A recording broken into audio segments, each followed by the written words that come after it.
पंढरपुरातील मुस्लिमांना मनसेनं अजमेरची यात्रा घडवली आहे। 1000 मुस्लिमांसह दिलीप धोत्रे हे अजमेर यात्रेवर निघालेत। मनसेकडूनही मुस्लिम वोटबँकेचं राजकारण केलं जातंय का असा सवाल यामुळे उपस्थित झालाय। पंढरपुरातील 1000 मुस्लिमांना मनसेकडून मोफत अजमेर यात्रा घडवली जाते आणि त्यासाठी स्वतः दिलीप धोत्रे जे इथून उमेदवार आहेत मनसेचे तेही त्यांच्या सोबत अजमेर यात्रेसाठी निघाले। गेल्या अनेक दिवसापासून सगळ्यांची इच्छा होती की अजमेरची तीर्थयात्रा घडावी।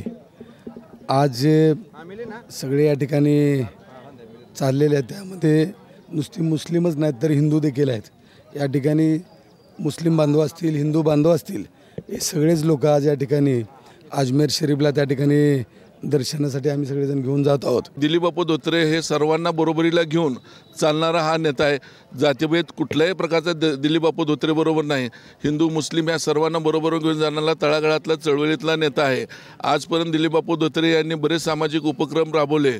आता पंढरपूरहून अजमेरला जवळजवळ 1000 लोक निघालेले आहेत आणि ट्रॅव्हल्समधून त्यांची जाण्याची येण्याची खाण्याची पिण्याची सर्व सोय दिलीप बापू धोत्रे यांनी या ट्रिपमार्फत आयोजित केलेली आहे। त्यामुळे मुस्लिम समाजामध्ये मोठा आनंदाचं वातावरण दिसत आहे।